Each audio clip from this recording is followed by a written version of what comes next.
In a modest neighborhood on the outskirts of Boston, fate was about to weave an extraordinary tale. James Cooper, a hard-working single father struggling to make ends meet, never imagined that a rainy Tuesday evening would change his life forever. Coming home from his second job, he spots a well-dressed woman limping along the roadside, drenched and clearly in pain.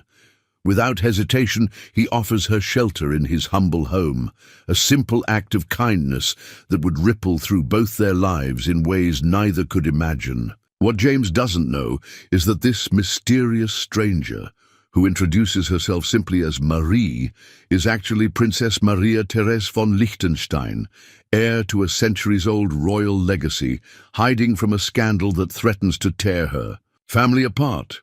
What will happen when two worlds, separated by wealth and status, collide through an act of pure compassion? Before we jump back in, tell us where you're tuning in from.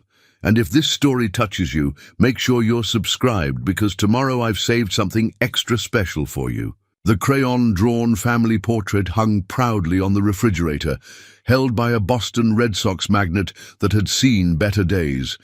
8-year-old Sarah Cooper had drawn herself holding hands with her father James, their stick-figure forms adorned with bright smiles.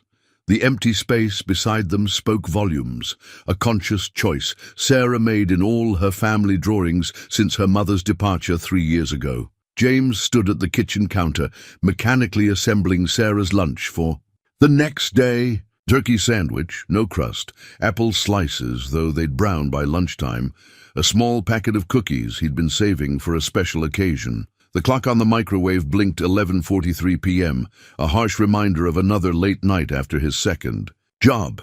His IT support position at Davidson & Mills kept the lights on barely.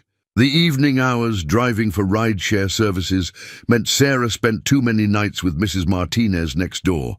The elderly woman was a godsend, but James knew this wasn't the life he'd imagined for his daughter. "Daddy?" Sarah's voice, small and sleep-heavy, drifted from the hallway. "You promised to check for monsters." James set down the half-wrapped sandwich and smiled, exhaustion momentarily forgotten. "Coming, princess." Sarah's room was a carefully curated space of second-hand furniture and dollar store decorations, transformed by her imagination into a magical realm. String lights from last Christmas cast a warm glow over walls covered in her artwork. Each drawing told a story: her class, their small family, the adventures she dreamed up. "I heard something under the bed," she whispered, clutching her worn, stuffed elephant trunks. James knelt beside the bed, his knees protesting after hours of driving. "Well, let's investigate, shall we?" He made a show of lifting the dust ruffle, shining his phone's flashlight into the darkness. "Nothing here except, what's this?" He reached under, retrieving a folder of Sarah's latest art projects. She giggled, a sound that made every double shift worth it. "Those are for Parents' Day at school next week." James's heart tightened. He'd already requested the morning off, trading his lunch breaks for a week to make up the hours. "Can't wait to see them, sweetheart. Mrs. Martinez says I draw just like Mom used to," Sarah said quietly, watching his face with those observant brown eyes that missed nothing. James sat on the edge of her bed, choosing his words carefully. "Your mom was very artistic, but these drawings, they're all Sarah Cooper. Originals, that makes them even more special." He tucked the blanket around her shoulders, a nightly ritual that hadn't changed since she was a toddler. Sarah reached for the framed photo on her nightstand, the only one she had of her mother, taken at a beach years ago. James watched her, study it, noting how her fingers traced the edges of the frame. "Do you think she sees my drawings somehow?" "I think," James began, swallowing the hurt he still carried, "that anyone would be proud of these masterpieces. Now how about we get some sleep? You've got that math test tomorrow." Sarah nestled deeper under her covers. "Will you be here for breakfast?" 6:30 sharp. Pancakes with blueberry eyes and a bacon smile. "Promise?" "Cooper promise," he said, their special oath. He kissed her forehead and stood pausing at the doorway. "Love you to the moon. And back times infinity," Sarah finished sleepily. Back in the kitchen, James finished packing Sarah's lunch, adding a note with a badly drawn heart and a "good luck on your test" message. The refrigerator hummed in the quiet apartment, and his eyes drifted back to Sarah's family drawing. The empty space seemed to grow larger the longer he stared at it. Claire's departure had been as swift as a summer storm, there one day, gone the next. Her note had spoken of dreams deferred, of suffocation in suburban life, of needing to find herself. She'd left them with little more than questions and a hollow space that Sarah kept recreating in her artwork. James checked his phone. 4 hours. Until he needed to be up for his first job. 3 new bills in the mail. 2 cavities Sarah needed filled. 1 parent trying to be enough for a little girl who deserved the world. He sank into the worn armchair by the window, allowing himself 5 minutes of rest before tackling the dishes. Outside, rain began to fall on the streets of Boston, and somewhere in the distance, thunder rolled across the sky. The weather report had warned of storms all week, but James Cooper had no way of knowing that tomorrow's rainfall would bring more than just water to his doorstep. No way of knowing that sometimes the greatest changes come disguised as simple acts of kindness on rainy Tuesday evenings. The family portrait watched over the quiet kitchen, its empty space waiting to be filled. The windshield wipers fought a losing battle against the downpour as James navigated his weathered Honda Civic through Boston's rain-slicked streets. His last rideshare passenger had tipped well, a rare bright spot in an otherwise grueling evening. Just 3 more blocks to Mrs. Martinez's apartment, then he could finally take Sarah home. Lightning split the sky, illuminating a figure on the roadside. A woman in a cream-colored business suit, one hand braced against a telephone pole, the other clutching what remained of an expensive-looking heel. Even from a distance, James could tell this wasn't their usual neighborhood demographic. He slowed the car, professional instincts from months of rideshare driving warring with natural caution. The woman lifted her head, and even through the rain-streaked window, he caught the flash of something vulnerable in her expression that reminded him of Sarah on her first day of school. James pulled over. "Are you all right?" he called through the passenger window, keeping a respectful distance. She limped toward the car, rain plastering her dark hair to her face. Despite her bedraggled appearance, there was an unmistakable elegance in her movements. "I've had better evenings," she admitted with a self-deprecating smile, and what James couldn't quite place as a European accent. "My shoe decided to end our relationship rather dramatically." The broken Louboutin dangled from her fingers, a single month's worth of Sarah's lunch money, James estimated. "Can I call someone for you?" Something flickered across her face. "Fear? My phone died, and I'm afraid I'm rather lost." She glanced over her shoulder, a gesture so quick James almost missed it. "Would you happen to know of any hotels nearby?" Another flash of lightning, followed by immediate thunder. The storm was directly overhead now. "The nearest hotel is in Back Bay," James said. "That's about 5 miles from here." He hesitated, then made a decision he hoped he wouldn't regret. "Look, I have a spare room. It's nothing fancy, but it's dry, and you can at least wait out the storm and charge your phone." She studied him for a long moment, weighing something behind those remarkable green eyes. "You're very kind, but I wouldn't want to impose." "Daddy! Is she a princess?" Sarah's voice piped up from the back seat, making them both jump. James had almost forgotten she was there. She'd been so quiet. The woman's laugh held a strange note. "No, dear one, just a very wet stranger with very poor choice in footwear. I'm Sarah. You can have my umbrella. It's got cats on it." James watched the woman's face soften as she looked at Sarah. Whatever calculation she'd been making seemed to resolve itself. "I'm Marie," she said, then added almost as an afterthought, "Just Marie." "James Cooper," he offered, then popped the trunk. "There's a blanket back there if you want it. We're about 10 minutes from home." Marie slid into the passenger seat with a grace that seemed at odds with her drenched state. Sarah immediately handed her the promised umbrella, even though they were already in the car. "It's my lucky umbrella," Sarah explained seriously. "The cats are magic." "Are they indeed?" Marie's accent became more pronounced when she spoke to Sarah. "Then I shall treasure it." As James drove, he caught glimpses of their unexpected guest in the rearview mirror. Despite her disheveled appearance, there was something regal in her posture, the way she held herself. Her hands, he noticed, were manicured but not ornate, practical elegance rather than showy wealth. "What brings you to this neighborhood?" he asked casually. "Sometimes," Marie said after a careful pause, "one needs to step away from life for a moment, to gain perspective." She turned to look out the window, effectively ending that line of conversation.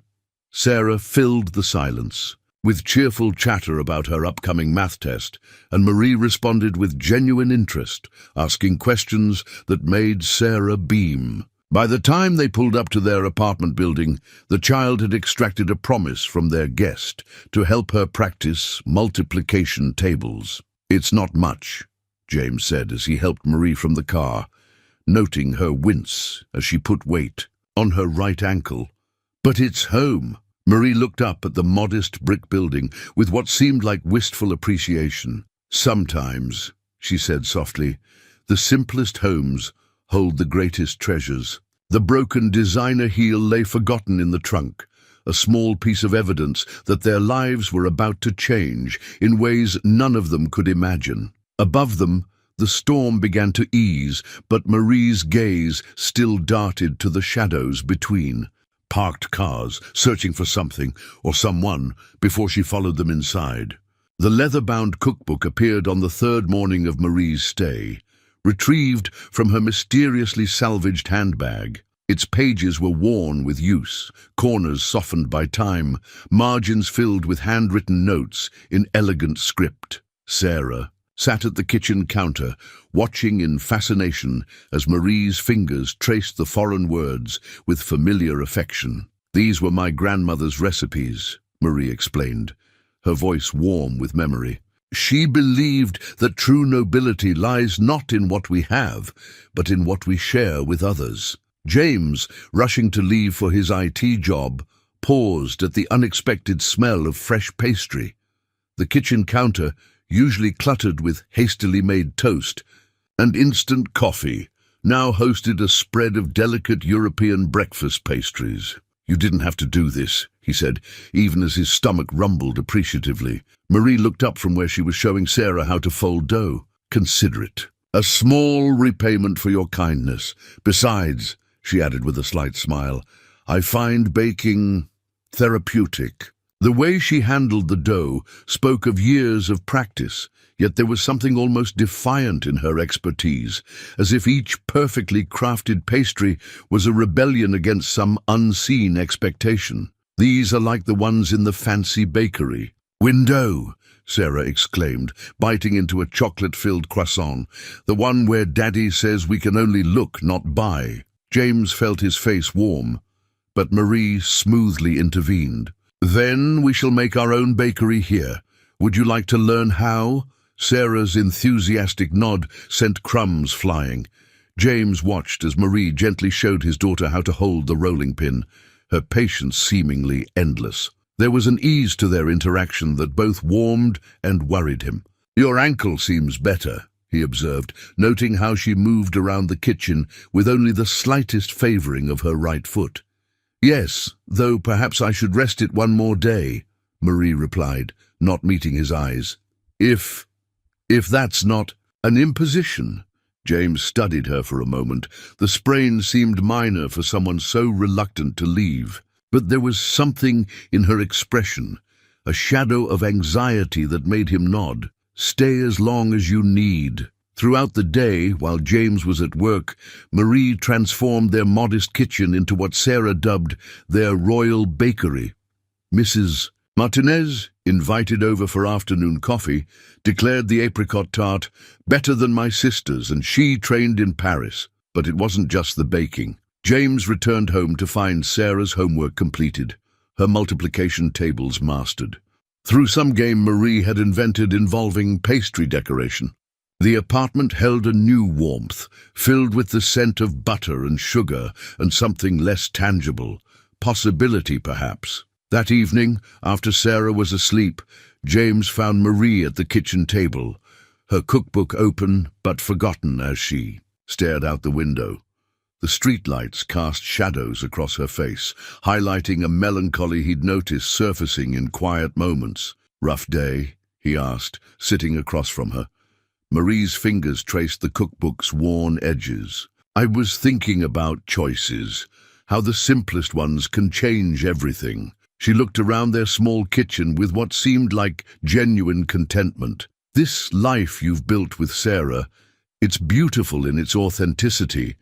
"It's not much," James started, but Marie shook her head. "You misunderstand.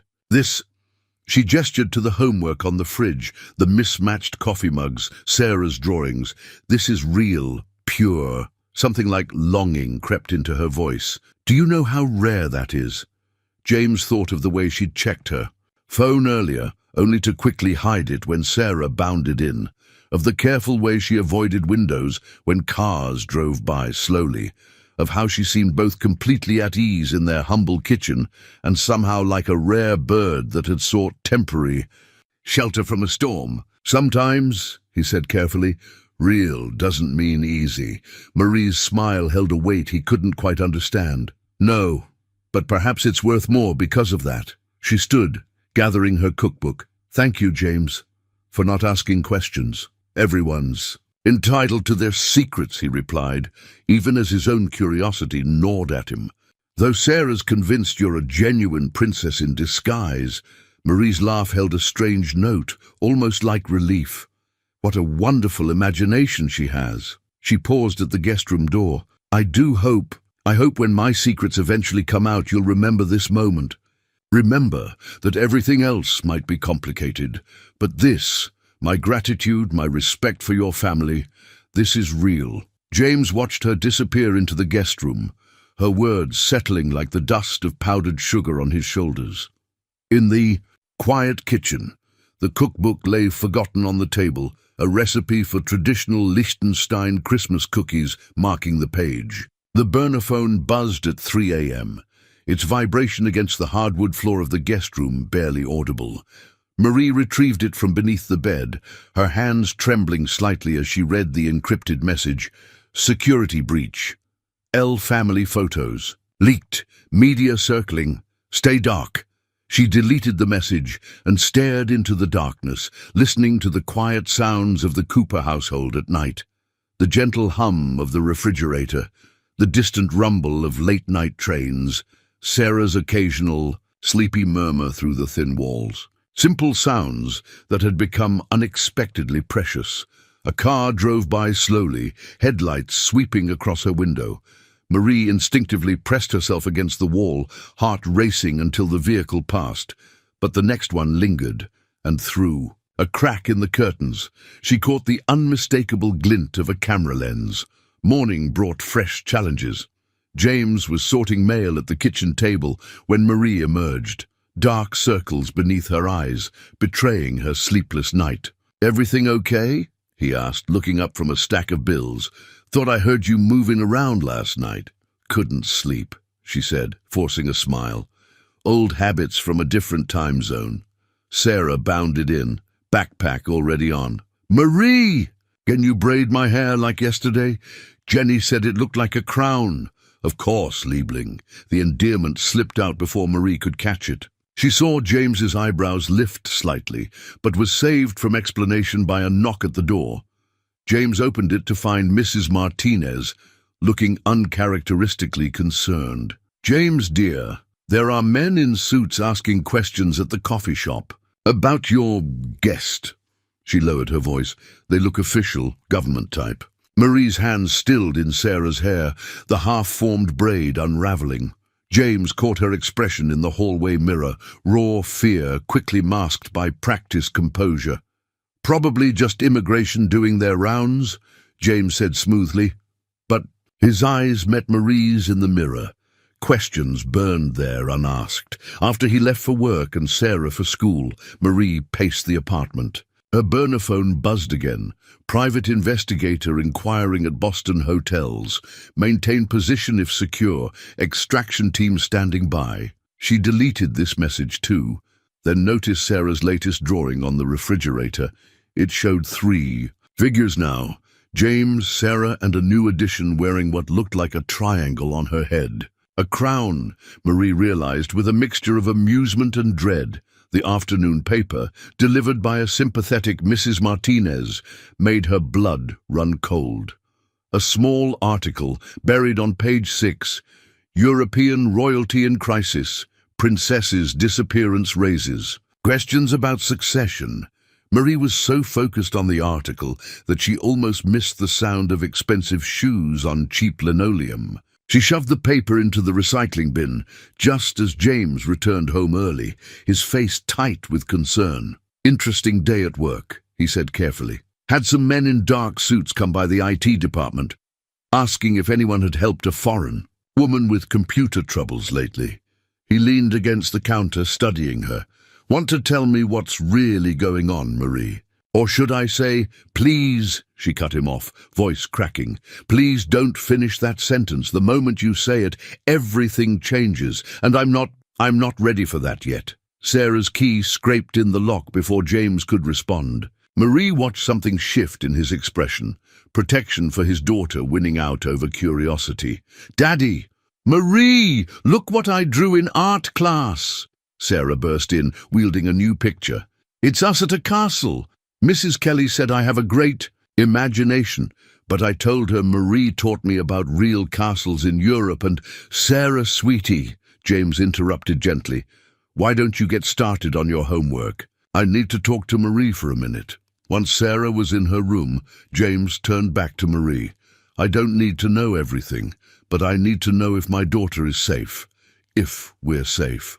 Marie touched the hidden phone in her pocket, thinking of the extraction team waiting in the shadows, of the photographers hunting for a story, of the choices that had led her here, to this humble kitchen where, paradoxically, she felt safer than she had in years. "The only danger," she said finally, "is to me, and to anyone who knows too much about me." She met his gaze steadily. "I would never bring harm to your family, James. I would leave first. And if leaving would bring you harm." The question hung between them, heavy with implications. Outside, another unmarked car drove by slowly, and Marie instinctively stepped away from the window. "Then that would be my choice to make," she whispered. But her eyes strayed to Sarah's door, betraying how much harder that choice had become. The library card was crisp and new, Sarah's careful signature marking her first official document. She held it like a precious gem as they walked through the towering shelves of the Boston Public Library, Marie guiding her through the children's section with the ease of someone who had grown up surrounded by books. "My father always said that libraries are the true palaces of the world," Marie explained, running her fingers along the spines. "Anyone can be royal here, among the stories." Sarah clutched her new card tighter. "Can we get as many as we want?"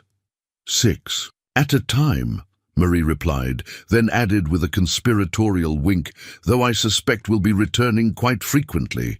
They spent the afternoon exploring worlds between pages. Marie's knowledge seemed endless. She spoke of European folklore as if she'd lived it, described castle architecture with intimate familiarity, and answered Sarah's countless questions with the patience of someone who understood the value of curiosity.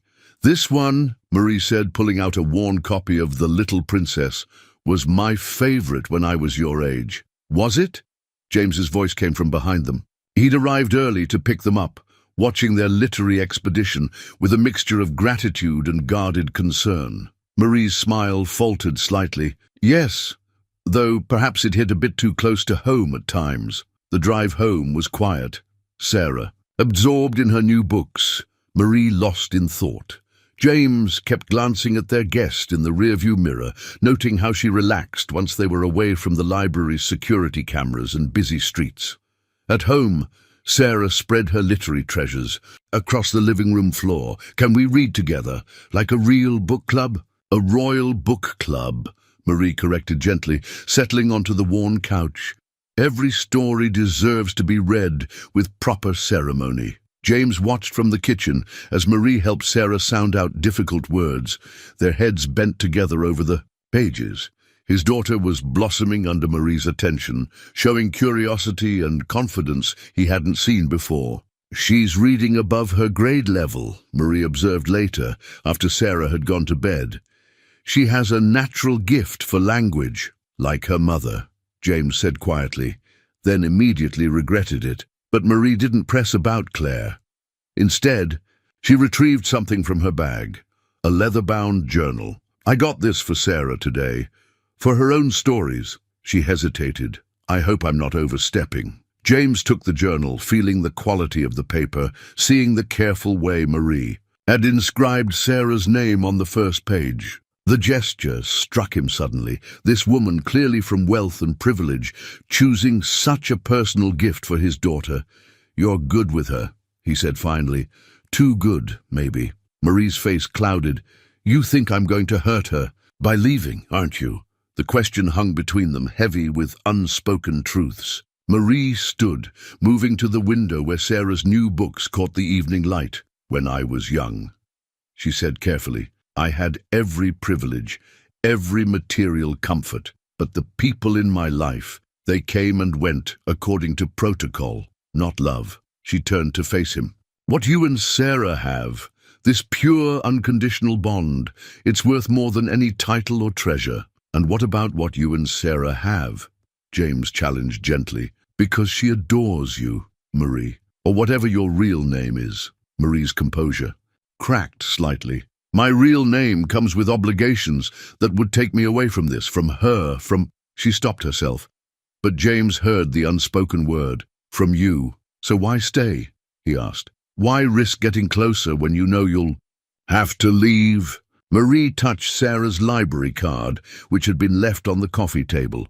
"Because sometimes the sweetest chapters are the ones we know can't last forever." She met his eyes. "But that doesn't make them less real, or less important." James stepped closer, close enough to catch the faint scent of the lavender soap Sarah had insisted on buying Marie at the drugstore. "And if someone wants more than just a chapter?" For a moment, the air between them crackled with possibility. Marie swayed slightly, as if drawn forward by some invisible force. Then a car door slammed outside, and she stepped back, composure sliding back into place like a well-worn mask. "Some stories," she whispered, "aren't ours to change, no matter how much we might wish to rewrite them." She retreated to her room, leaving James alone with the library card on the table. A simple piece of plastic that somehow represented everything complicated about their situation. A card that granted access to countless stories while their own story remained unwritten, hovering between reality and fairy tale, waiting for someone brave enough to turn the page. The security footage from the corner bodega played on Mr. Patel's ancient monitor in grainy black and white. 3 men in dark suits, their movements too precise to be casual shoppers, methodically canvassing the neighborhood. Marie watched the screen from behind the counter, her fingers gripping the edge so tightly her knuckles went white. "They came asking questions," Mr. Patel said quietly, "about a foreign lady staying nearby. Showed fancy badges, but something felt wrong." He adjusted his glasses, studying Marie's face. "I told them nothing.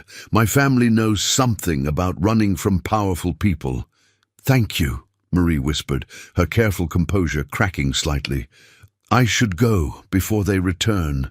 But as she turned to leave, one of the suits appeared at the shop's entrance. Marie ducked behind a display of snack chips, heart pounding. Mr. Patel smoothly moved to block the man's view. "Can I help you, sir?" "Security services," the man said, in accented German. "We're looking for—" The shop's bell chimed again as James walked in, Sarah bouncing beside him. He took in the scene instantly, Marie hidden, the suited man, Mr. Patel's protective stance. "Marie!" Sarah called out cheerfully, spotting her behind the chips. "Are you getting snacks too?" The suited man's head snapped around, but James was faster. He swept Sarah up into his arms, spinning her toward the candy display. "Let's get your favorite chocolate, princess. The one Mom used to like?" The deliberate mention of Sarah's mother triggered exactly what James had hoped. An excited stream of chatter about Claire's preferred candies, giving Marie precious seconds to slip into the store's back room. Mr. Patel engaged the suited man in a lengthy discussion about his license to operate security cameras, his voice carrying clearly to where Marie pressed herself against the storage room wall, trembling. Footsteps approached, and she tensed until James's familiar voice whispered, "Side door. Mrs. Martinez is waiting in her car." Marie caught his. "And James, later," he said firmly. "Sarah's distracting him with a very detailed story about gummy bears. Go." The next hour passed in a blur of back alleys and circular driving routes, Mrs. Martinez handling her ancient Volvo with surprising skill. "My Eduardo drove getaway in Cuba," she explained with a wink. "Before the revolution. I learned from the best." When they finally returned to the apartment, Sarah was already in bed, the excitement of their special secret mission having worn her out. James found Marie in the kitchen, staring at the security footage Mr. Patel had copied to her phone. "They're getting closer," she said without looking up. "The man today, he's from the Royal Guard. They're not supposed to operate on foreign soil, which means this is serious," James finished. He sat across from her. "Those weren't police badges they showed Mr. Patel, were they?" Marie's laugh held no humor. "Let's just say diplomatic immunity covers a multitude of sins." She finally met his eyes. "You put yourself at risk today, you and Sarah. I never meant for—" "Hey," James interrupted gently. "Sarah thought it was a fun game. And I've gotten pretty good at protecting people I care about." The words hung between them, heavy with meaning. Marie's phone buzzed with another encrypted message, but she didn't reach for it. "I care about you too," she whispered. "Both of you. More than I should. More than I'm allowed to." "Allowed by whom?" James challenged. "The same people who send men to hunt you through foreign cities?" Marie's fingers traced the outline of her phone, where the grainy images showed. "The suited men's methodical search. There are obligations I was born into, responsibilities I cannot simply abandon because I've found—" She gestured helplessly at the humble kitchen, its walls covered with Sarah's drawings. What you've found," James said carefully, "is a family who sees you, not your obligations or your responsibilities. Just you." For a moment, Marie's royal composure cracked completely. She reached across the table, her fingers intertwining with his. "And that is exactly why I have to leave. Before those men find me here. Before they discover that the best hiding place I've ever known is this simple apartment with its paper-thin walls and endless love." James tightened his grip on her hand. "Or you could stay. Fight whatever it is you're running from. We'd stand with you." Marie's smile held centuries of duty and tradition. "My dearest James," she said softly, "some battles cannot be won simply because our hearts wish it so." Outside, a dark car cruised past their building, its tinted windows reflecting the streetlights like watchful eyes. The security footage played, silently on Marie's phone, a grainy reminder that their borrowed time was running out. The vintage record player appeared on a Saturday afternoon, rescued from Mrs. Martinez's storage and dusted off with reverence. Its wooden cabinet bore the scars of time, but when Marie lifted the needle onto the vinyl, the scratchy opening notes of Strauss's Blue Danube filled the small living room with surprising clarity. "Dad, you're supposed to bow first," Sarah instructed from her perch on the couch, consulting the dance etiquette book Marie had been teaching her from. The father-daughter dance at her school was a week away, and Sarah had insisted on doing things properly. James executed an awkward bow, feeling foolish until he caught Marie's approving smile. She'd pushed the furniture against the walls, creating a makeshift dance floor in their cramped living room. "The waltz," Marie explained, her accent growing more pronounced as it often did when she spoke of traditions, "is not just a dance.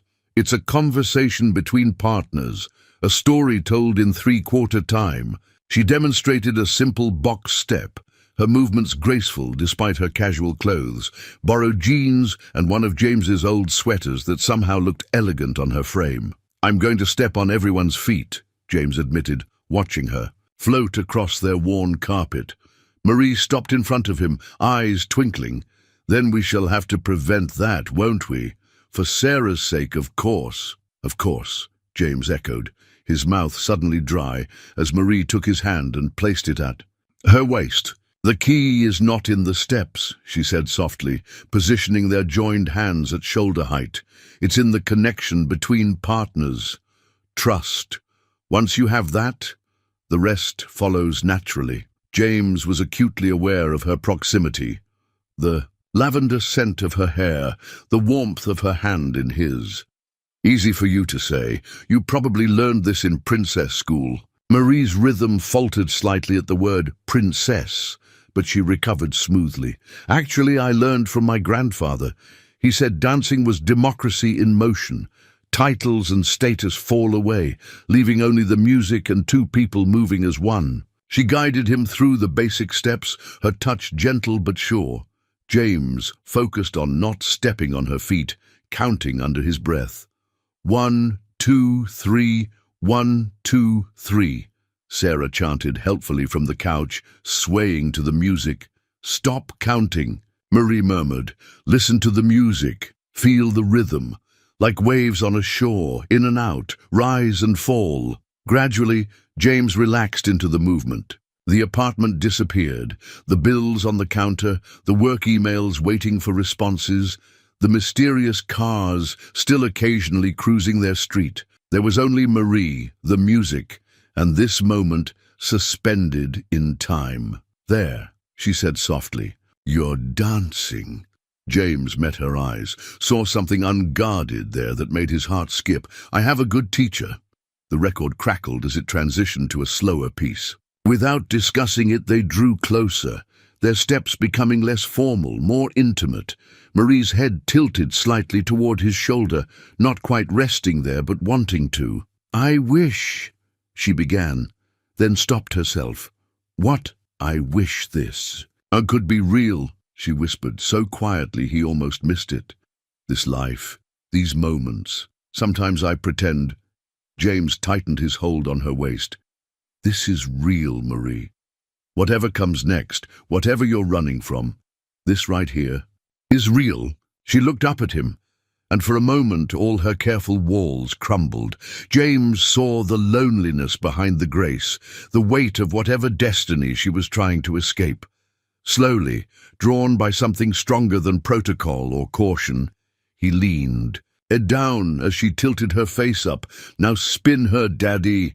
Sarah's excited voice shattered the moment. "Like in the movies." Marie stepped back smoothly, composure sliding back into place like a well-practiced curtsy. But her cheeks were flushed, her breathing uneven. "Yes, let's practice that spin," she said briskly. "Sarah, would you like to demonstrate?" Sarah bounded off the couch, and soon the apartment was filled with her giggles as both adults took turns spinning her until she was dizzy with joy. Later, after Sarah was in bed, James found Marie in the living room, gently running her fingers over the record player's wooden surface. "Keep it," Mrs. Martinez had insisted earlier. "Eduardo would have wanted it to be used for dancing again." "Thank you," Marie said without turning around, "for letting me share this with her, with both of you." "Marie, please," she interrupted softly, "don't say anything that will make tomorrow harder." She retired to her room, leaving James alone, with the record player and the lingering scent of lavender. He picked up Sarah's dance etiquette book, opened to a page about royal balls and proper protocol. The illustration showed a prince and princess waltzing, their crowns glinting in imaginary candlelight. For the first time, he let himself truly consider what it would mean if the whispered rumors about Marie's identity were true. What it would mean for Sarah, who had already lost one mother. What it would mean for his own heart, which was no longer pretending this was temporary. The record had stopped playing, but in the quiet apartment, James could still feel the rhythm of their dance. 1, 2, 3, 1, 2, 3, like a heartbeat counting down their remaining time together. The royal signet ring caught the morning light as Marie turned it over in her fingers, its weight familiar, yet suddenly burdensome. She hadn't worn it since arriving at the Coopers, keeping it wrapped in silk and hidden in her bag. But today's headlines made her grip it like a lifeline. Liechtenstein crisis deepens. Princess's absence threatens historic treaty. Her burner phone buzzed with increasing frequency. The Belgian delegation arrives Thursday. Your presence is non-negotiable. Then the treaty falls apart without the marriage alliance. Finally, from her younger sister, father's health is declining. Please come home. Marie pressed the ring to her lips, a childhood habit for seeking comfort, then froze as Sarah's voice came from the doorway. That's pretty. Is it magic?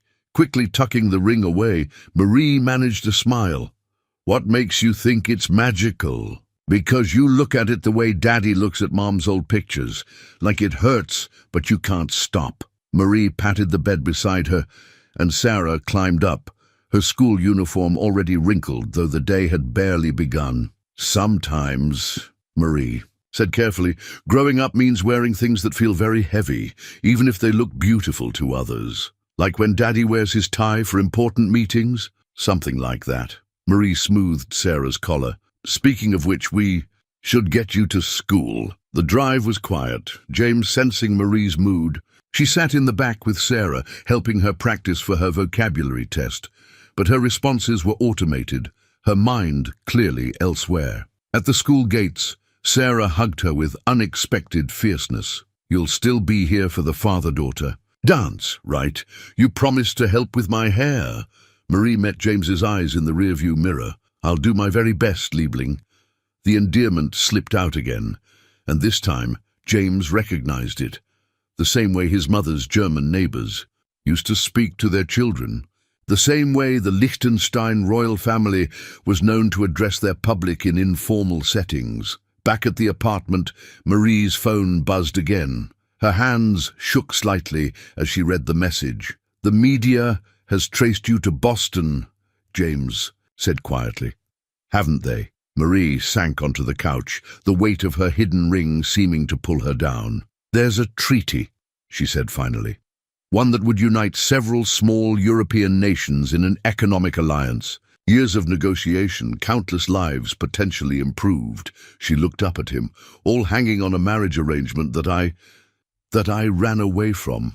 James sat beside her, not touching, but close enough to feel her trembling. An arranged marriage in 2025? A political union, she corrected quietly. Between the Princess of Liechtenstein and the Duke of Luxembourg. Traditional, respectable, completely logical. Her laugh held no humor. I should be honored. Instead, I'm hiding in a small Boston apartment, teaching an 8-year-old girl to waltz and pretending I can outrun centuries of duty. Is he cruel? James asked, dreading the answer. This Duke? No, Marie whispered.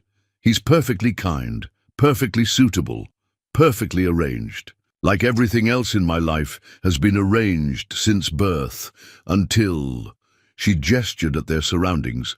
The cramped living room with its second-hand furniture and crayon drawings. The kitchen still smelling of burnt toast from Sarah's breakfast. Attempts, the dance steps marked out in tape on the carpet. Until you showed me what it means to live unscripted. James reached for her hand, then stopped himself. Maria Therese, she corrected softly. Princess Maria Therese Gabriella von Liechtenstein. Though I much prefer how you say Marie. The confession hung between them, finally spoken aloud. Outside, a car door slammed, making Marie jump.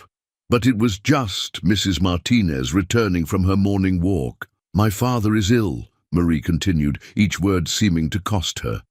The treaty signing is in 3 days. My sister has covered for me as long as she can, but... She pulled out the ring, its gold and garnets glowing warmly.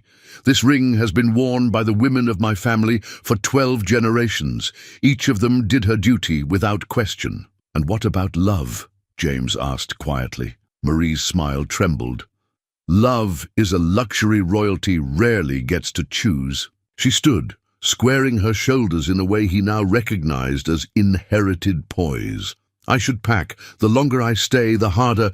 Her voice broke as she spotted Sarah's latest drawing on the fridge. It showed 3 figures holding hands beneath, a crown-shaped sun, with the carefully printed words, "My family." James stood too, close enough to catch her if she fell, but respecting the invisible barrier her revelation had erected. "At least stay for Sarah's dance," he said softly. "Give us that much time to say goodbye properly." Marie touched the drawing with trembling fingers, her signet ring catching the light like a tear. 3 more days, she whispered. Just 3 more days to pretend this could have been my happily ever after.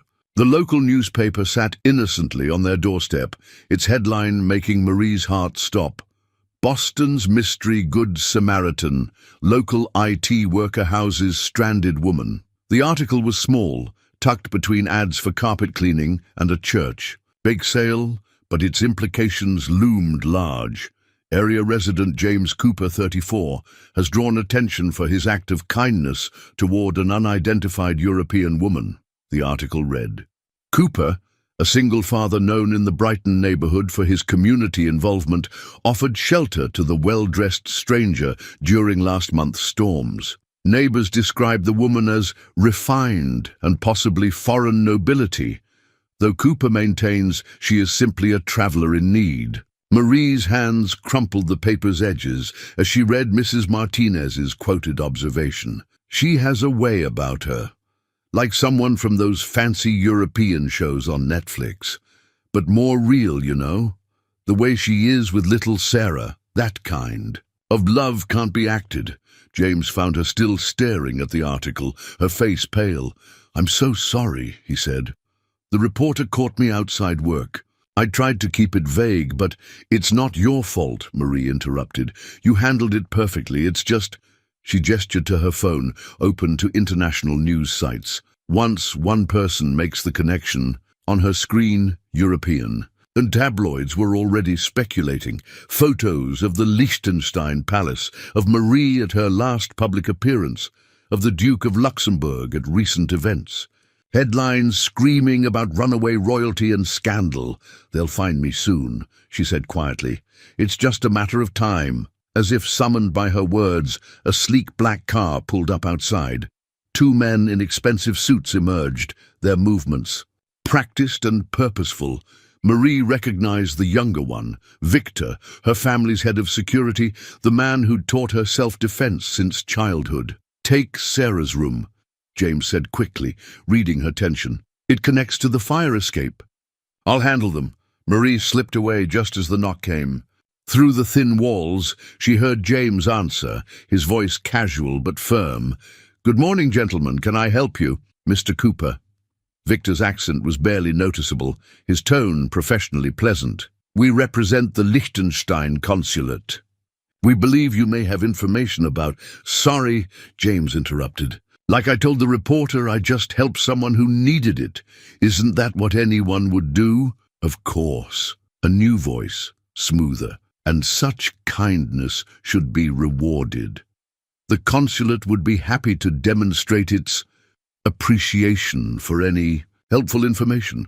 Marie pressed her hand to her mouth, hearing the implied bribe, but James's response was immediate and firm. "No appreciation necessary. Now, if you'll excuse me, I need to get to work." "Mr. Cooper." Victor again, all pretense of pleasantness gone. "You should understand that harboring certain individuals could have international implications for everyone involved." The threat was clear. Marie moved toward the door, ready to reveal herself to protect this family that had protected her. But James spoke first, his voice carrying an authority she'd never heard before. "And you should understand that this is America, gentlemen. I don't need to answer questions from foreign agencies about guests in my home.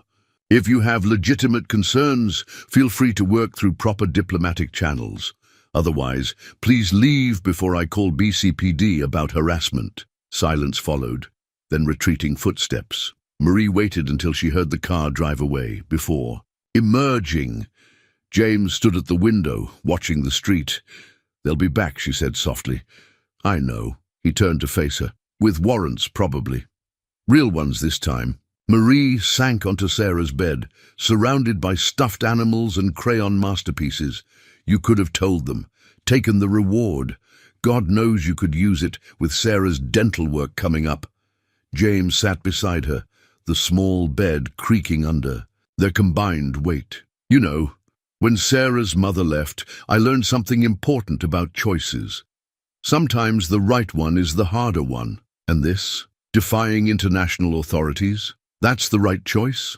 Protecting someone He stopped, reformulated. Protecting family is always the right choice." Marie's breath caught at the word family. Before she could respond, her phone chimed with a news alert. The Boston Globe had picked up the story, expanding it. "Mystery woman's identity sparks international interest." It's like a fairy tale. The article quoted a local bookstore owner who'd seen Marie and Sarah during their library visits. "The way she carries herself, how she lights up around that little girl. If you told me she was a princess in disguise, I'd believe it." James read over her shoulder, his presence warm and solid beside her. "They're writing the story wrong," he said finally. "Oh? They think it's about a princess hiding in Boston." His hand found hers, fingers intertwining. "But it's really about a woman brave enough to choose her own path, even if that path leads away from a crown."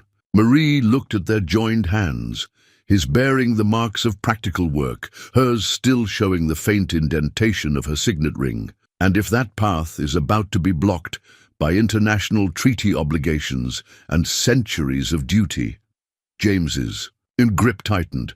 "Then we'll find another way. Together." Outside, another news van drove slowly past their building, its satellite dish searching for a signal, hunting for a story about a runaway princess.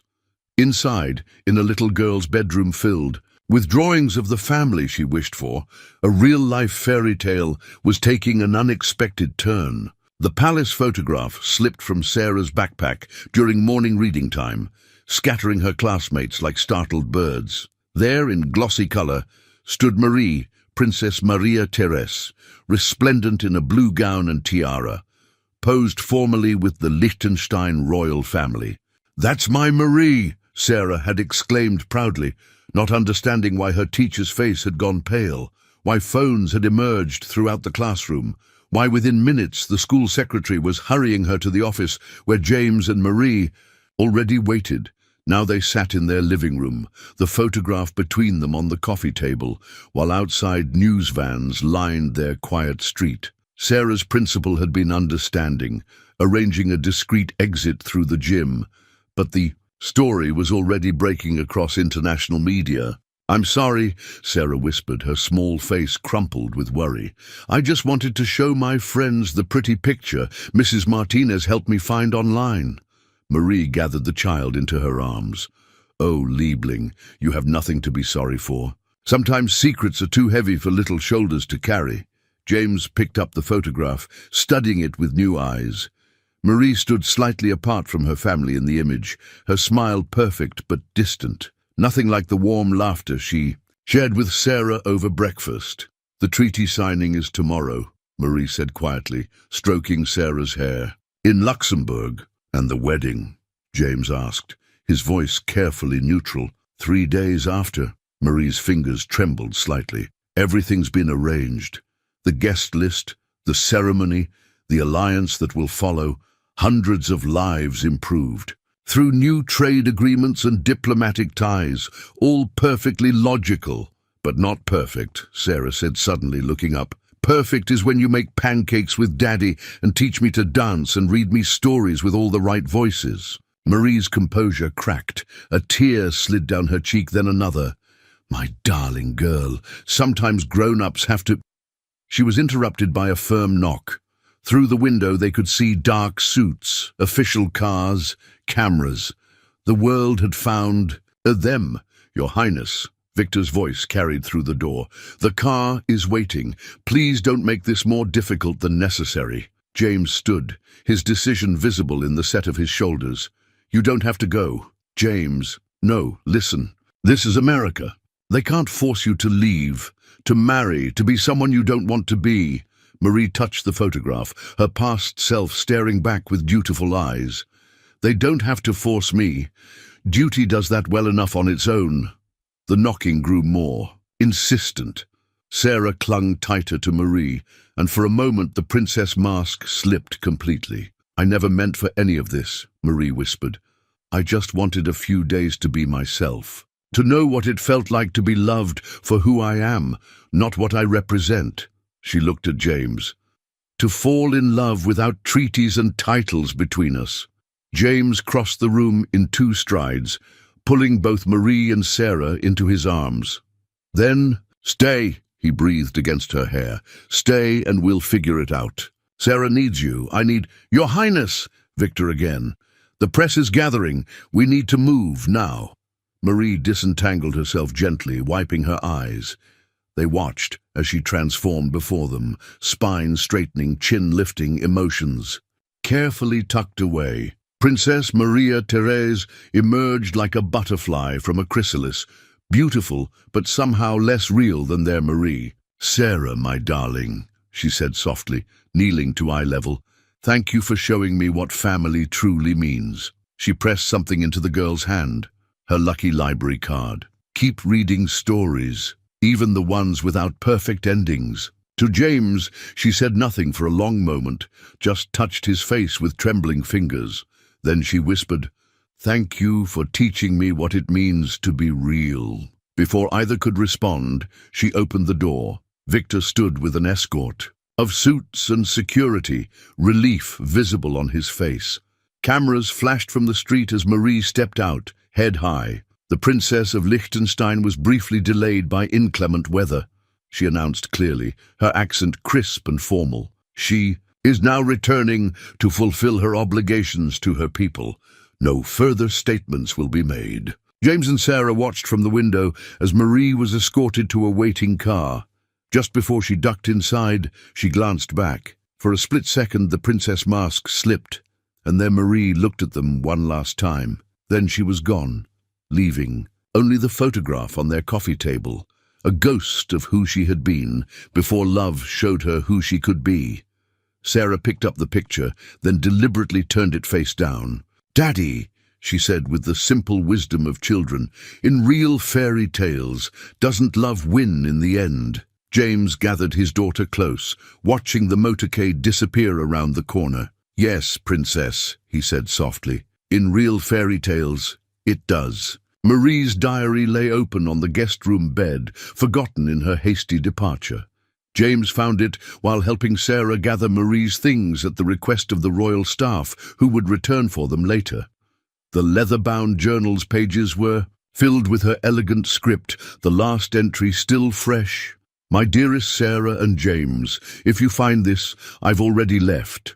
There are so many things I couldn't say out loud, truths that would have made goodbye impossible. So I write them here, in this quiet moment before dawn, watching the sunrise over your ordinary, extraordinary neighborhood. Sarah, you taught me that family isn't about titles or tradition. It's about pancake breakfasts and bedtime stories, and holding hands while crossing the street. Your drawings will always have a place of honor in my heart, even if they can't hang in palace galleries. James, you showed me what it means to love without protocol or pretense. In your small apartment, I found something grander than any castle. A home built on kindness, trust, and unguarded hearts." The entry ended abruptly, as if she'd been interrupted mid-thought. James closed the diary gently, adding it to the box of her belongings. "Can I keep her cookbook?" Sarah asked, clutching the worn volume. "She said she'd teach me to make the Christmas cookies." Before James could answer, a news van's satellite dish scraped against their second-story window, making them both jump. The media circus outside had grown hourly since Marie's departure that morning. "Prince Charming's modern twist, Boston's single dad captures princess's heart," one headline screamed. "Royal romance or diplomatic crisis?" demanded another. Their phone rang constantly with interview requests and offers from tabloids. Mrs. Martinez appeared at their door with groceries and determination. "You can't live on cereal forever," she declared, shouldering past a photographer, "and those vultures need to learn about privacy." She set about making dinner, while James helped Sarah with homework, trying to maintain normalcy. But the empty chair at their small table spoke volumes. "They're saying mean things about Marie on TV," Sarah said suddenly, pushing away her math worksheet. "That she embarrassed her family. That she has to marry the Duke or bad things will happen." James traded looks with Mrs. Martinez. They'd tried to shield Sarah from the coverage, but news was everywhere. His daughter's next words made his heart ache. "But Marie told me that real love is better than pretend love. So why does she have to pretend?" Before James could formulate an answer, his phone buzzed with a text from an international number. "Turn on Euro News now." Mrs. Martinez found the channel on her tablet. There was Marie, no, Princess Maria Therese, stepping off a private jet in Luxembourg. She wore a tailored suit that probably cost more than James's yearly salary, her hair swept into an elegant chignon. Every inch the royal they'd first glimpsed in Sarah's discovered photograph. But James saw what the cameras missed, the slight tremor in her hands as she waved, the brightness in her eyes that suggested unshed tears, the way she touched her pocket, where her lucky library card had been. The Princess of Liechtenstein arrived today to finalize preparations for the historic treaty signing, the announcer intoned. Sources say her brief American sojourn was a pre-approved cultural exchange. Though speculation runs rampant about her time with the Boston family, James muted the coverage as Sarah climbed into his lap. "She looks sad," his daughter observed, "like how you looked after Mom left when you thought I was sleeping." Mrs. Martinez wiped her eyes with her apron. "That girl is stronger than she knows," she said firmly.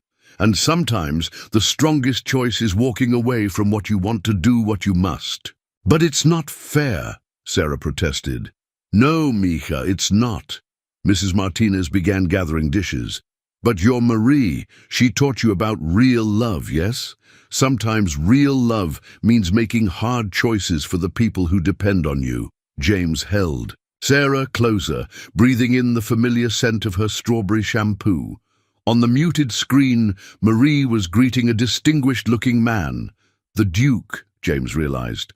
Her smile was perfect, practiced, empty. Later, after Sarah was asleep, James returned to the guest room. Marie's scent, lavender and something distinctly her, still lingered. The diary sat in the box of her belongings, waiting for royal staff to reclaim it. He couldn't help himself. He opened to the last page again, finding a final line he'd missed. Before, written in hasty script at the very bottom, in fairy tales, love conquers all. But perhaps the truest love is knowing when to let go, even when it breaks your heart, even when the castle you truly want is a small apartment with crayon drawings on the fridge and dancing lessons in the living room. Outside, the media vans began packing up, chasing the next story. Tomorrow's headlines would move on to treaty details and wedding preparations. But in a quiet Boston apartment, a father and daughter held onto memories of their own private fairy tale, one where a princess chose love over duty, even if only for a little while. The official royal summons arrived on heavy cream stationery, embossed with the Liechtenstein coat of arms. Its formal language contrasted sharply with the coffee ring Sarah accidentally left on one corner during breakfast, by request of his Royal Highness Prince Johannes von Liechtenstein. The presence of Mr. James Cooper and Miss Sarah Cooper is requested at the signing of the European Economic Alliance Treaty. James read it twice, then a third time, while Sarah traced the golden emblem with careful fingers. "Does this mean we get to see Marie?" she asked, hope brightening her voice for the first time since Marie's departure 3 days ago. Before James could answer, a discreet knock announced the arrival of Victor, looking somehow both apologetic and official. "Mr. Cooper, the Crown has arranged transportation and appropriate attire. If you're willing, and if we're not," James challenged, though his heart raced at the possibility of seeing Marie again. Victor's professional mask slipped slightly, Her Highness, Marie, she hasn't slept since returning. The treaty signing is in 6 hours, and she's meant to announce her formal engagement immediately after. He hesitated. She doesn't know I'm here.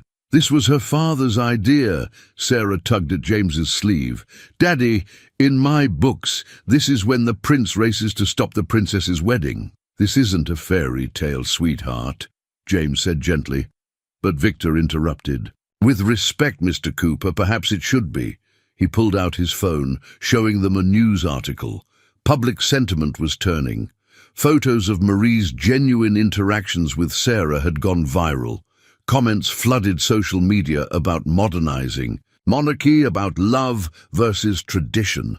The world is changing, Victor said quietly. Even royal worlds.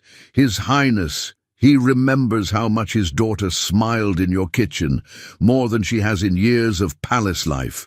James looked around their apartment, at the dance steps still marked on the carpet, the cookbook Marie left behind, the crayon drawings on the fridge, at Sarah's hopeful face. We'll need 10 minutes to pack, he decided. The transformation that followed was dizzying. A sleek diplomatic car whisked them to a private airfield. On the flight to Luxembourg, a team of stylists turned James from an IT worker into something from the pages of GQ. Sarah delightedly submitted to having her hair styled like a proper princess. But it was the conversation with Prince Johannes, conducted via secure video call, that truly altered everything. My daughter, the prince said, his accent thicker than Marie's, his face lined with both authority and concern, has always done her duty. Since she was Sarah's age, she has carried the weight of centuries of tradition without complaint. He leaned closer to the camera. But in your home, Mr. Cooper, she found something that all our privilege and protocol couldn't give her. A real family, Sarah piped up, then clapped her hand over her mouth, remembering her etiquette briefing. The prince's stern face softened. Precisely, young lady. And perhaps it's time we learned something about family from you. As they began their descent into Luxembourg, Victor handed James a final piece of paper, a transcript of Marie's planned speech at the treaty signing. The words were formal, diplomatic, empty of the Marie they knew. She hasn't approved this version yet, Victor said meaningfully.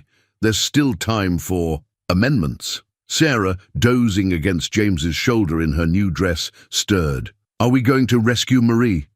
James looked at the speech, then at the royal summons that had started. This journey, no, princess, he said softly.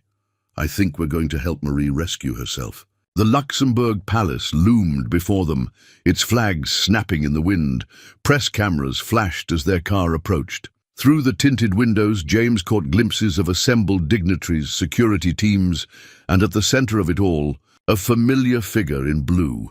Marie stood at the palace entrance, every inch the princess in her formal attire. But as their car pulled up, her perfect composure cracked just slightly. Even from a distance, James could see her hands trembling as she handed her prepared speech to an aide. Sarah pressed her face to the window. She looks like she did in the photograph.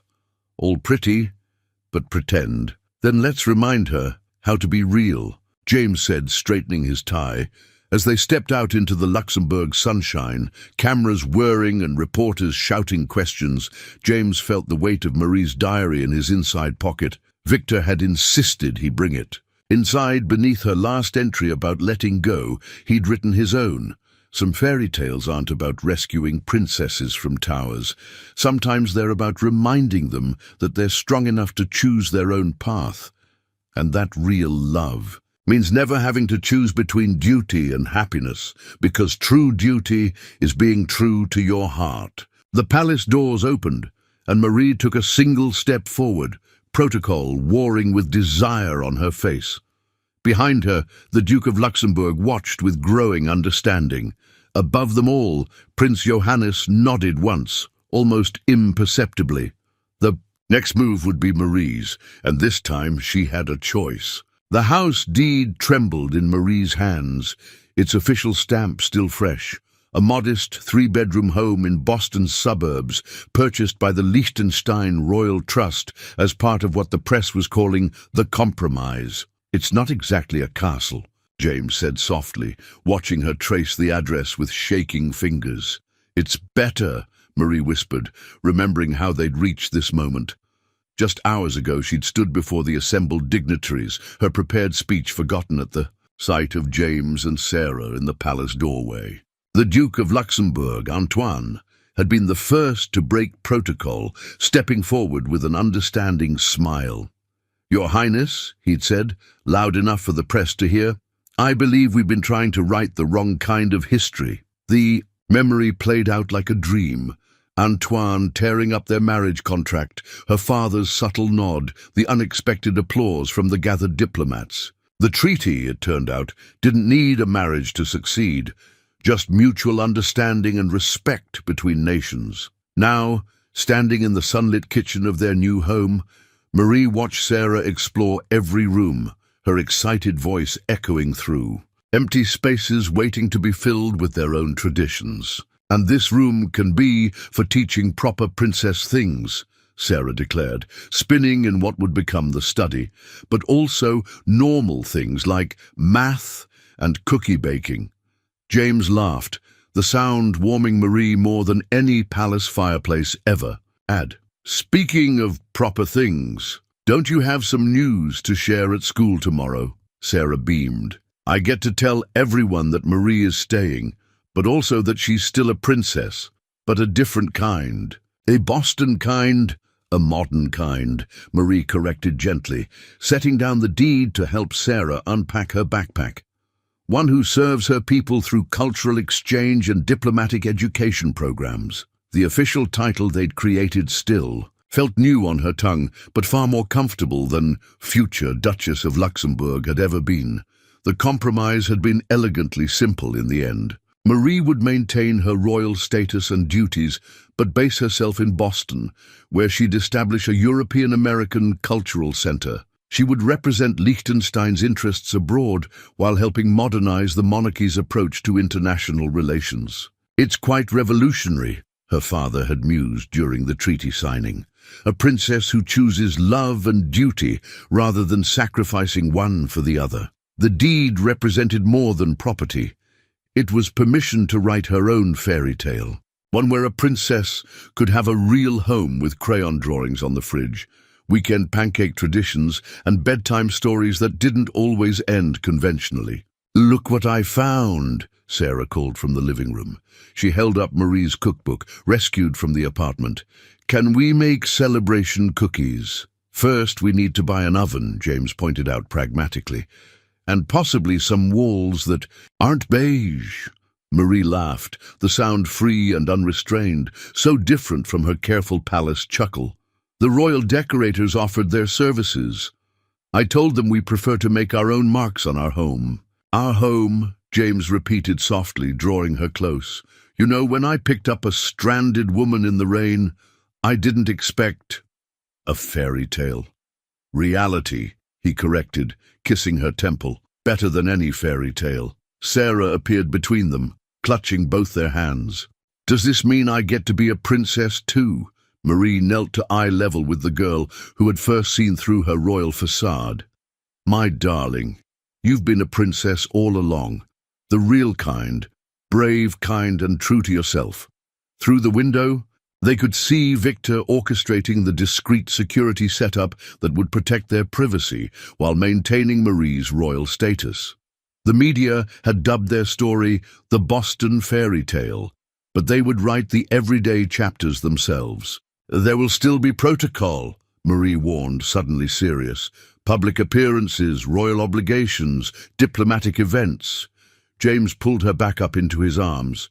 "And there will still be burnt toast, homework struggles, and Sunday morning cartoons. We'll balance it all together." Marie picked up the deed again, running her fingers over their names printed side by side. In the vault in Vadou's castle, another document waited. A marriage license to be signed when they were ready, combining centuries of tradition with the simple love that had bloomed in a modest Boston apartment. "The movers are here," Victor called. from outside, with Her Highness's personal items from the palace. "Tell them to put the tiaras in the kitchen," Marie called back, making Sarah giggle, "next to the cookie jar." As the sun set on their first day home, Marie watched James and Sarah directing traffic, this box here, that furniture there. Her royal possessions mingled with their modest belongings, creating something entirely new. Like their family, it wasn't conventional, but it was perfectly them. The deed found its place on the mantel, next to Sarah's first family drawing, the one with the empty space that wasn't empty anymore. Their home wouldn't have palace gardens or gilded halls, but it had something better, the freedom to be themselves together. The modified family crest hung in their entryway, its elegant design capturing their unique story. The traditional Liechtenstein royal arms now incorporated new elements: a book representing Sarah's love of learning, crossed computer keys for James's practical wisdom, and a simple wooden spoon celebrating the kitchen where their love had first bloomed. "It's perfectly improper," Marie's sister had laughed during her first visit. "The royal genealogists are having fits. I absolutely love it." The crest had become something of a symbol in the press.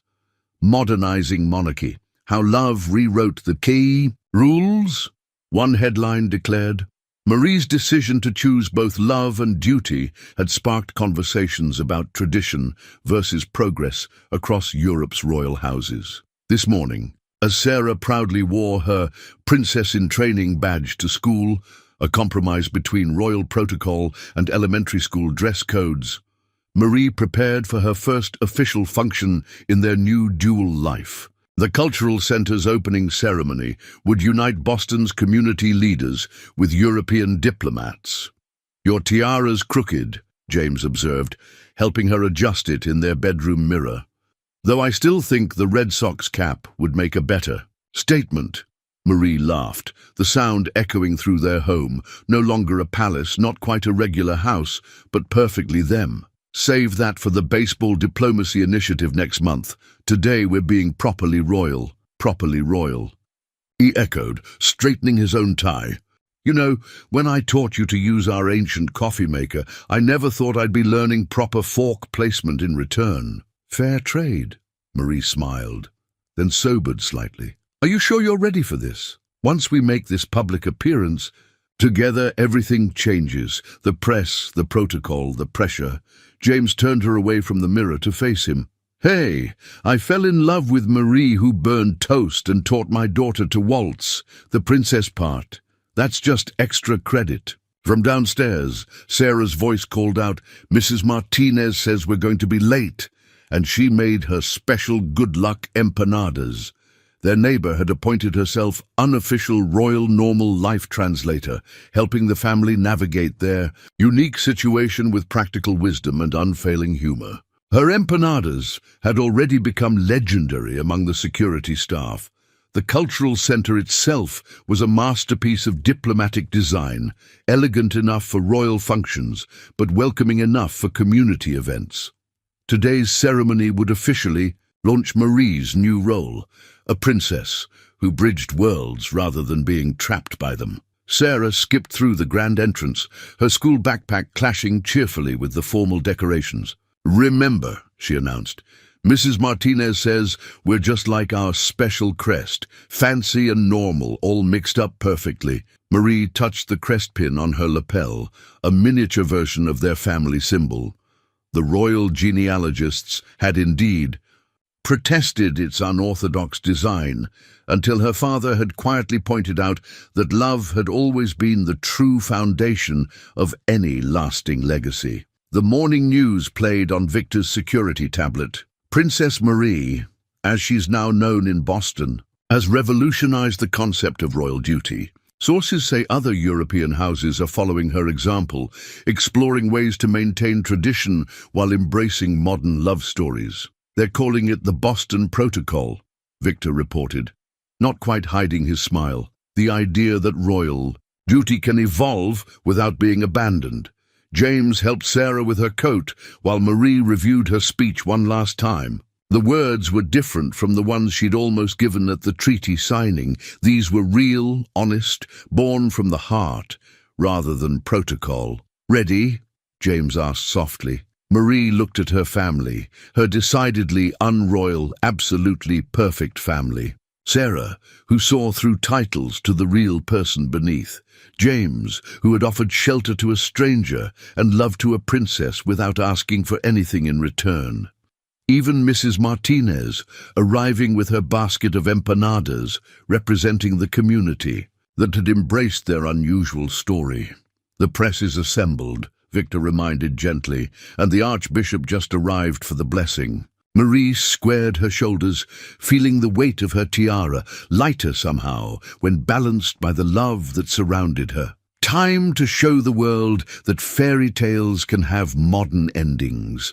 The family crest caught the morning light as they prepared to step outside, its new elements harmonizing with the ancient ones, just as their lives had found their own unique balance. Sarah took both their hands, forming their own kind of royal procession. "Remember," she whispered, "we're writing our own story." And so they were, princess and IT specialist, ancient dynasty and modern love, protocol and pancake Sundays, all captured in the crest that would mark their legacy.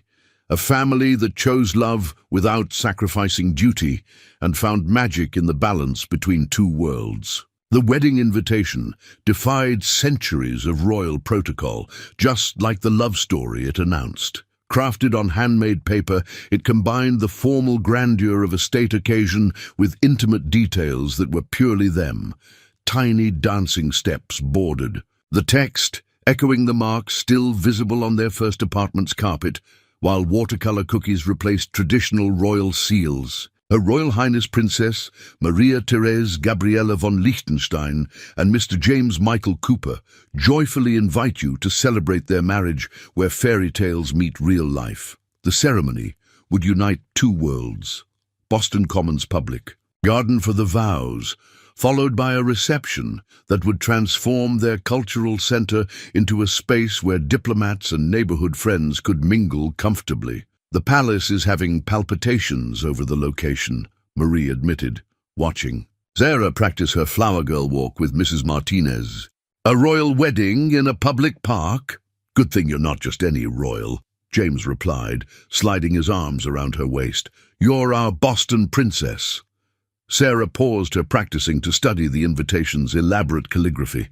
"I like how it says, 'Fairy tales meet real life,' instead of 'happily ever after.'"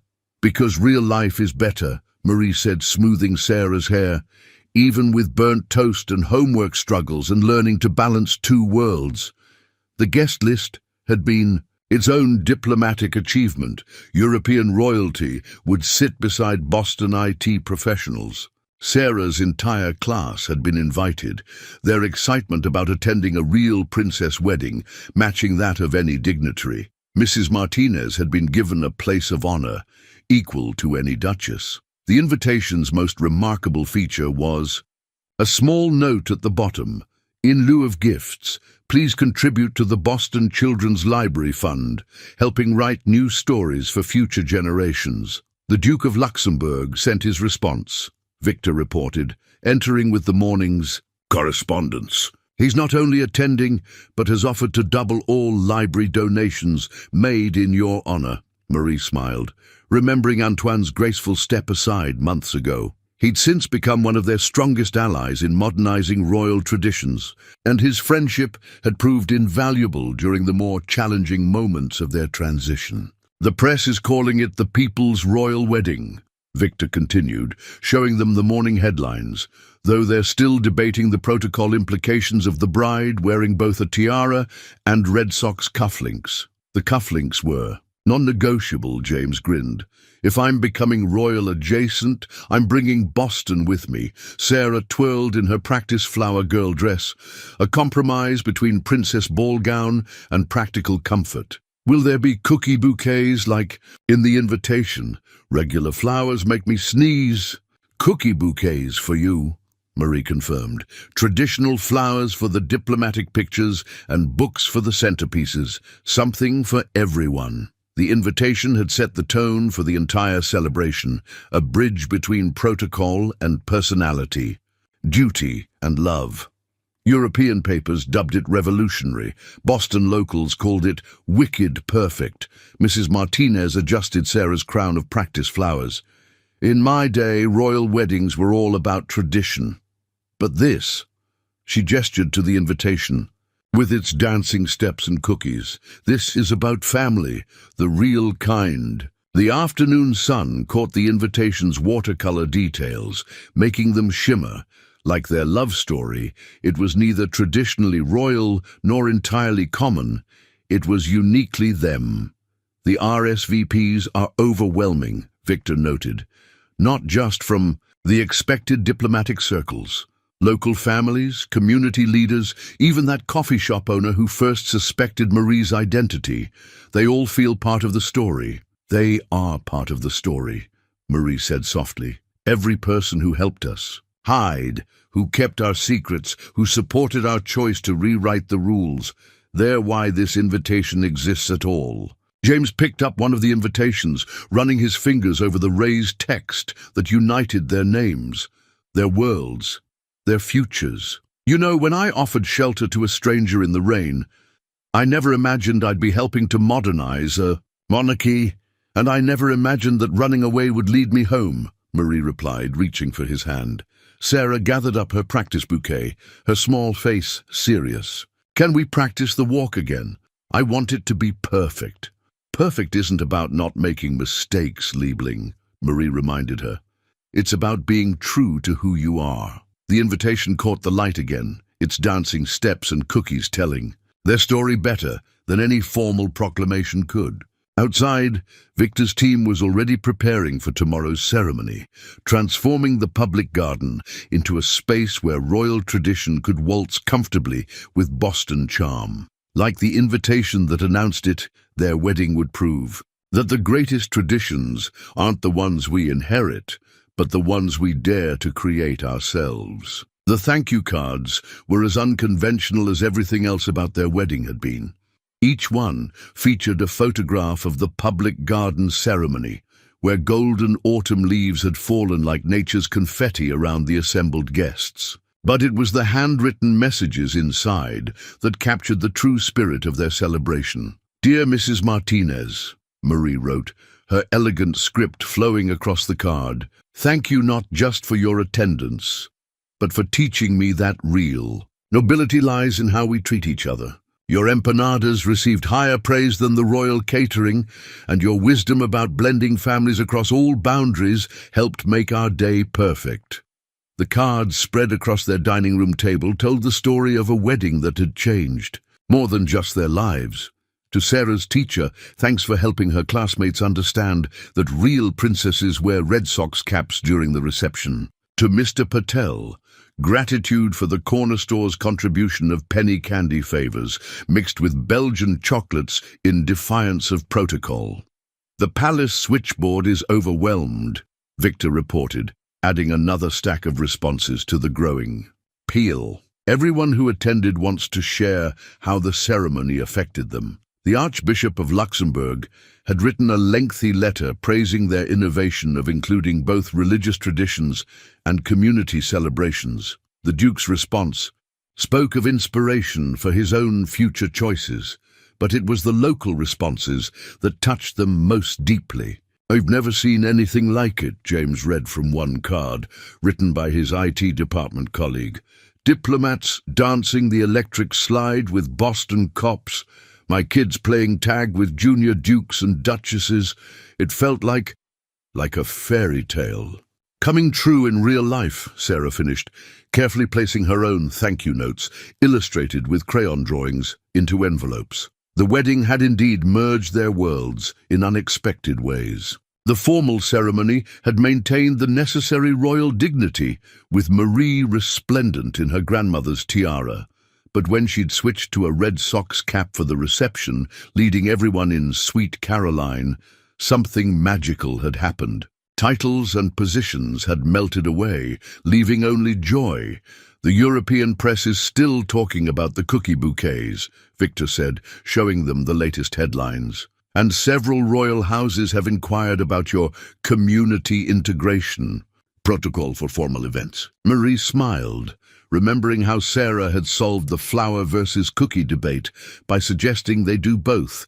Traditional bouquets for the ceremony, followed by Mrs. Martinez's famous cookie arrangements for the celebration. Like everything else about their union, it was about finding balance rather than choosing sides. Your father's thank you note arrived, James said softly, handling the heavy royal stationery. Marie opened it carefully. Inside, along with formal congratulations, her father had written a personal note. My dear daughter, watching you walk down the aisle in your grandmother's tiara, while your new daughter held a bouquet of cookies, I finally understood. True legacy isn't about preserving the past exactly as it was.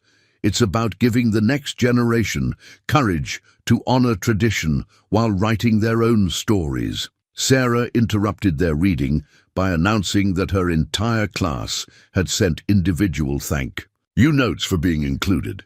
Jenny says her dad cried when the Boston Children's Choir sang with the Royal Orchestra. And Tommy's mom wants to know if we can do cookie bouquets at regular school events now. The dining room table disappeared under the outpouring of gratitude and joy from both their worlds. Each card, whether on royal stationery or notebook paper, spoke of barriers broken, connections made, traditions honored while new ones were born. We should frame this one, James said, holding up a photograph from the reception. It showed Marie teaching the Archbishop to fist bump while Sarah demonstrated the proper technique to a group of young royals. In the background, Mrs. Martinez could be seen explaining empanada recipes to the Luxembourg royal chef. Frame them all, Marie decided. Every thank you note, every photo, every crayon drawing. This is our real legacy. Not just merging two worlds, but showing everyone that love doesn't have to follow a script. The afternoon sun warmed the growing collection of cards, casting a glow over their shared gratitude. Outside, autumn leaves danced past their windows like nature's echo of the celebration that had transformed their community. Sarah carefully sealed another envelope, adding it to her stack. My teacher says we made history, she announced proudly. But Mrs. Martinez says we made something better. We made family. Marie and James exchanged glances over their daughter's head, remembering how their story had begun with a simple act of kindness in the rain. Now each thank you card reflected back the ripples of that moment, showing how choosing love over convention hadn't diminished tradition, but enriched it. Together, they continued writing their responses, each note carrying the same message. Thank you for being part of our story. One that proved fairy tales don't have to end at midnight. Sometimes they just need a little updating, a lot of love, and a few really good cookies. The new family portrait hung in the Cultural Centre's main hall, a striking contrast to the formal palace photograph that had first revealed Marie's identity. In this image, taken 1 year after their wedding, the royal formality had given way to something far more precious: authenticity. Marie sat on their garden swing, her tiara catching the sunset light but paired with James's old MIT sweatshirt. James stood behind her, one hand on the swing's rope, his other arm around Sarah, who perched on the swing's arm, wearing her princess-in-training badge with a Red Sox cap. Mrs. Martinez had somehow snuck into the background, emerging from their kitchen with a plate of her famous empanadas. Even Victor could be spotted, trying to look stern but failing to hide his smile. It's causing quite a stir in royal circles, Marie's father commented during his monthly visit. The first official royal portrait to include a baseball cap and comfort food. That's why it's perfect, Sarah declared, leading her grandfather through their home's latest improvements. The library they'd added now housed both ancient royal manuscripts and her growing collection of childhood favorites. The formal dining room doubled as a community meeting space where diplomatic discussions shared time with neighborhood book clubs. Their experiment in modernizing monarchy had exceeded everyone's expectations. The Boston Protocol had become a model for other royal houses seeking to balance tradition with authenticity. Marie's cultural education programs had spread across Europe, promoting the idea that true nobility came from actions rather than titles. "Did you ever imagine this?" James asked Marie later that evening as they watched Sarah teaching their newest neighbor's children the proper way to curtsy while wearing soccer cleats. "When you were running away in the rain," Marie leaned into his embrace, her crown left, casually on the kitchen counter next to tomorrow's lunch preparations. "I was looking for escape," she admitted. "Instead, I found freedom." The portrait captured that freedom perfectly. It showed not just a family, but a bridge between worlds. The royal photographer had initially protested its informal nature, but even he had been won over by its genuine joy. Sarah's voice carried from the garden, where she was now organizing what she called a royal soccer tournament with the neighborhood kids. "Remember, you have to bow before you kick the ball. Those are the new rules." "Speaking of new rules," James said, "your father mentioned the European Council is considering adopting your education reforms." Marie smiled, remembering the latest diplomatic session where she'd presented her ideas for modernizing royal education. They're finally understanding that connecting with real people makes monarchy stronger, not weaker. Their home had become a proof of that philosophy. Daily, it hosted a mix of diplomatic meetings and community events. Children did homework in rooms decorated with both centuries-old tapestries and crayon masterpieces. The kitchen served state dinners and weekend pancake breakfasts with equal ceremony. The portrait showed all of this somehow. The way Sarah's confident smile matched her mother's royal poise. How James's protective stance behind them spoke of both strength and tenderness. The subtle inclusion of their community, represented by Mrs. Martinez's warm presence. "The palace sent another formal portrait request," Victor mentioned, entering with the evening security report. "I told them we already have the only official portrait we need." He was right. This image, with its perfect blend of dignity and joy, had done more for royal relations than any formal state picture could have. It showed a modern fairy tale, one where happily ever after meant being true to yourself while honoring your responsibilities. Sarah bounded in from the garden, grass stains on her dress, but her princess wave perfect. "Can we have story time in the library? I want to read the new ones Grandpa brought about our family history." "With one condition," Marie said, her eyes twinkling. "We add our own chapter at the end." As they settled into their reading nook, Sarah between them and their family portrait watching over them, James marveled at how natural it all felt now. The security detail outside, the diplomatic papers on his desk, the royal crest above their door, all just parts of their uniquely blended life. "Once upon a time," Sarah began reading, "a princess learned that the grandest castle is any place where love makes itself a home." Marie and James exchanged glances over their daughter's head, both remembering that rainy night that had started their story. In the portrait above them, that same love shone clearly, a love that had not just changed their lives, but had helped reshape what was possible when tradition and heart learned to dance together. Outside, Boston's evening settled over their garden, where royal roses grew alongside Mrs. Martinez's tomato plants. Inside, a family continued writing their own kind of fairy tale, proving that sometimes the most magical endings are the ones we dare to write ourselves.